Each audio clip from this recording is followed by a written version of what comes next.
Who is Gene Pitney?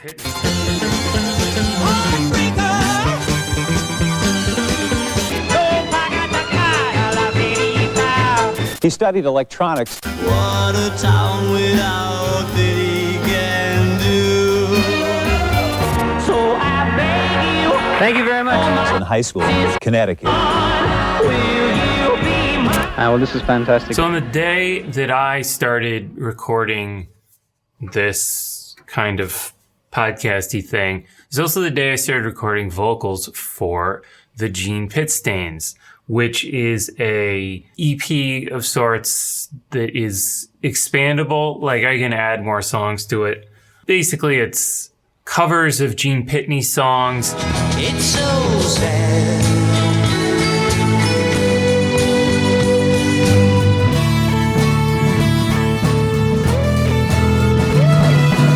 I don't know if you call it a more modern aesthetic, but it's definitely like distorted guitars, filling out the mix more. So right now we're playing Somewhere in the Country, which is not a good example of what I am trying to illustrate, which is the idea that some of these mixes aren't the best they could be. And what's the reason? It could be the source tapes are no longer available.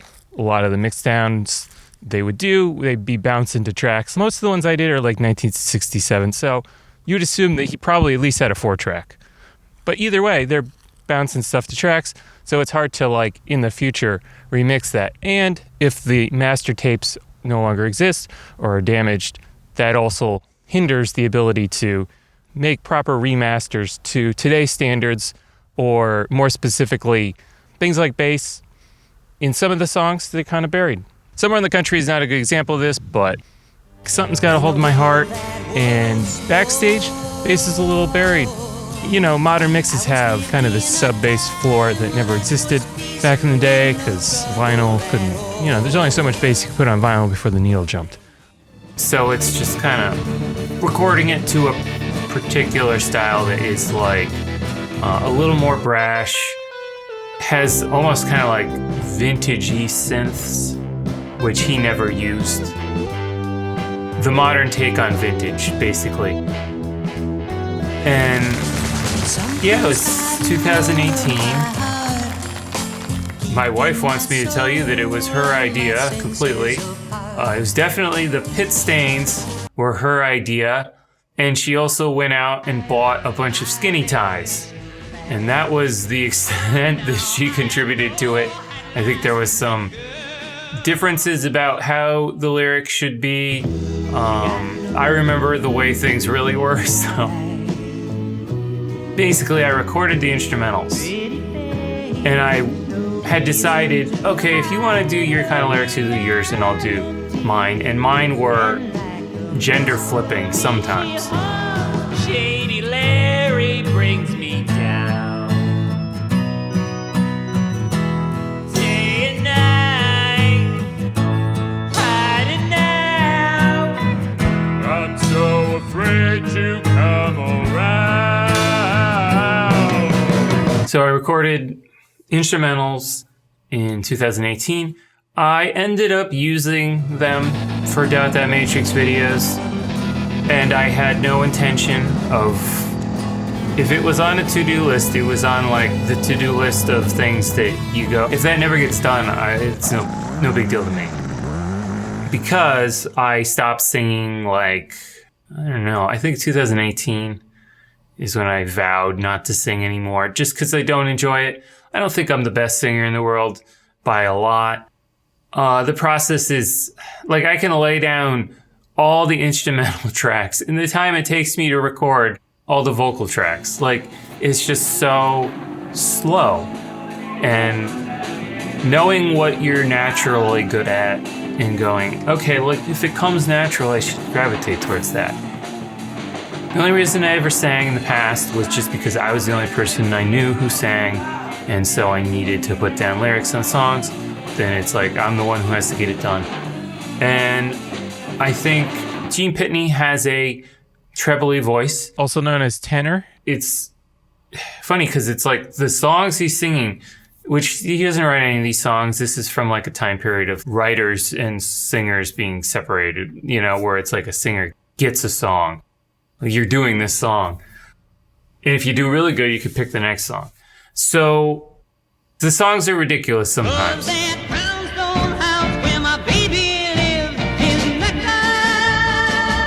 But if you take those vocals and you take them away from the actual context of everything, that twanginess, it's very, I think it's ahead of its time. And, you know, Pitney songs are they're constructed very properly. So everything is strictly adherent to music theory. It's very easy to take them apart to figure out how they're played. Like, you know, they're not throwing any curveballs. It's not like you're like trying to figure out like how to play a Rush song where we're going to do all these changes. And then bring the time back in, as I discussed, with the rising double bass drum triplet to the toms, and then off into the heavy riff-driven time again. It's a pop song that is constructed well, is what it is. It's simple, but it's at the same time it's more complex. Because it's written by these factory songwriters, it's very efficient in its ability to add layers and depth to it, whatever. So I had to record some vocals recently, and it was, quite the process to be able to do anything. Like, it definitely, I don't have I can't hit the highs I used to. Actually, I was having problems recording something that I had so easily laid down like an improvised demo of. And then I'm like trying to replicate what I did like without even thinking about it 20 years ago. It's very frustrating.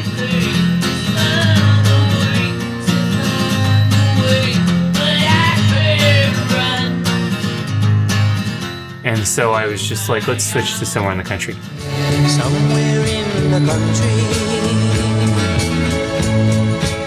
I feel like Somewhere in the Country is actually a Pitney song that is in my range completely. Something like Backstage has some notes that go out of my range.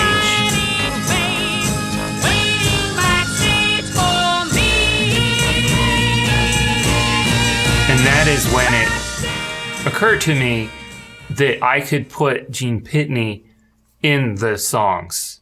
Like in 2018, there wasn't AI vocals splitting out stems of, in this case, it's like the music, the vocals, I leave the stage and then the drums, somehow the bass. So it never would have even occurred to me that I'd be putting him on the track, even though there is ways you can kind of scoop out frequencies and try and like eliminate other stuff. It was not the plan. Yeah, I guess it was good to wait until now, because it was like a couple years ago I wouldn't have been able to do it. Vocalremover.org is what I used. And then I went back and it's la-la-I. But you're supposed to think AI. But they're a little confused because they use capital I, and so it looks like an L, like it looks like a lowercase L, but whatever. And their site's weird, like every time you go to it, it drops to the bottom of the page, and then you go to process something, and you gotta scroll back up because that's where the prove you're a human button is. Whatever. The point is, it's good for vocals. Vocals come out clearer. They get less corrupted. So yeah, I had that ability, and also it makes it good for figuring. Man, it would have been so much easier to figure out how to play these songs if I could have just separated them out. So, yeah, this is just going to be some of the little nitpicky details that, whatever, probably aren't worth even saying, but I'm going to say them. Somewhere in the Country was the first song that I finished and did not plan on having Pitney or anything from the original recordings in it at all, but there is, just to keep with the consistency that every recording has a little Pitney in it somewhere, as that became the concept. I did put him and his backup singers at the end. You especially hear it like right at the end of the last, like right before the coda. There's a little bit that like I'll put them a little bit. I think like when they go so sad, I think I added a teeny bit of them. But it's really at the end that you actually hear their kind of, because they're not, the way they are don't exactly match the way I did the song. So it was a thing. I was like, why am I even doing this? Like, for a concept, I don't think I need them. And then you hear Pitney slowly start to fade up at the end, and the last, it's so sad, you just barely hear it. So just, he's in there, right? So whatever, it doesn't matter. But like, a little bit of trivia. Something Got a Hold of My Heart is the one where I was like, I need him. Like, it just wasn't feeling as good. I think when it was, I don't remember if, like, on the bridge, before you come back to the chorus, if that is when I actually was like, yeah, I need him here. And then there's no lyric changes in that song. It's fine the way it is. They don't all have to be funny. Or the funny thing is, like, I don't know, it's just because, like, right, like, if I'm recording a song like Shady Lady, then it's kind of silly. And so just to kind of do that flip. And same thing, Somewhere in the Country is like, what is it? Like, she's going to have an abortion and she can't go back to where she lives because it's shameful, is what I gather. There's no indication that she's like having the baby. Wouldn't that be awful? It was just like she had sex, unmarried sex, out to the country for you, lady. That would be rough. Either way, that's the 1968, that song. That's harsh. Anyways. It's so sad. Seems silly, but whatever. And then, backstage, the only lyric I changed was end of the second chorus. I did hating myself until the day I die. The original lyric is Hating myself since I let you say goodbye. Why did I go to that trouble? I was just like, I saw it in my notes and I was like, that'd be cool. And then I realized that I wanted to include Gene Pitney and that I could dub him in. So I had to do this kind of syllable thing where I had to impersonate him for the changing syllables, but then have as much of him as I could so that it sounds like he's saying it. I thought I could get AI to do it, that I could do some sort of, like, take his voice, take my lyrics, me doing the impersonation, and through whatever, I can't remember the names of the sites that I tried, and who cares, like, it doesn't work. It's a lot of those things that change singers' voices it's like the equivalent of using TikTok to edit a video, or why am I talking about TikTok? I don't even use TikTok, but any kind of social media, whatever kind of thing, like really simple things. What do you care that I don't use TikTok? I don't know. I feel like that was I'll stand by that. TikTok. It's like using TikTok to edit videos. It's very basic. Right? And so this stuff is very in-the-box stuff. It's just not there, at least what I used. But yeah, I thought I could do an impersonation of him and then have it remap my voice to sound like him. But that didn't work. So I had to do it the old-fashioned way, which was replacing syllables. Taking my impersonation and replacing the syllables. And, here's another note. So I did a video about, who knows, I should research these things. And I'm also getting tired of sitting down because I didn't know I was going to be talking this long. But I'm going to stand up now. And I'm going to back up a little bit because I can't see the frame. So anyways, I did a video that was about just, YouTube standards of audio, negative 14 LUFS. Now we're getting into the real, who cares stuff. But anyways, I did my best of ... matrix music, put it out there. And I did it to negative 14 LUFS. Just like, that's what I do the videos at. I should do the music. Well, here I am. I'm doing pit stains, and I'm like, should I do negative 14? And as it turns out, no, not really. I don't want to. It's negative 12 LUFS. So I know it's like, well, what YouTube standards are negative 14, shouldn't you mix to negative 14?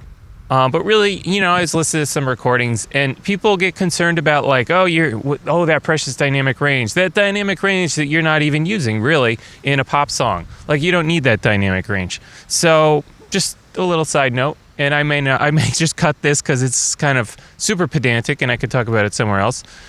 But yeah, I did negative 12 LUFS and I felt that was like the appropriate loudness without damaging my audio. So yeah, that's the end of this whole thing here. However I'm gonna fit that in to the whole thing. There's a link down below. There'll probably be a link at the end of this video at 9Color TV on YouTube. Instrumental mixes have been up for a while. I might do more. Might do some remixes. Whatever. We'll see. So there might be more to come. And that's it for now.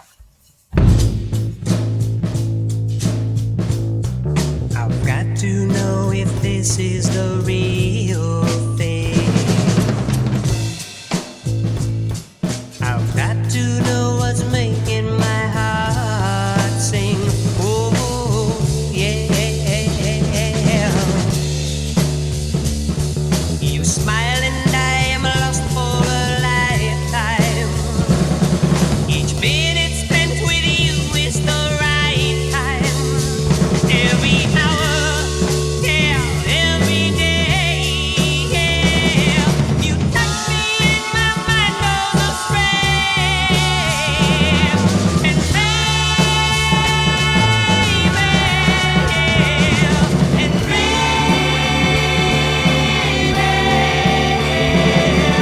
something got a hold of my hand, dragging my soul to a beautiful land. Yeah. Mr. Pitney, all good luck. Nice to have you with us. Nice to see you again.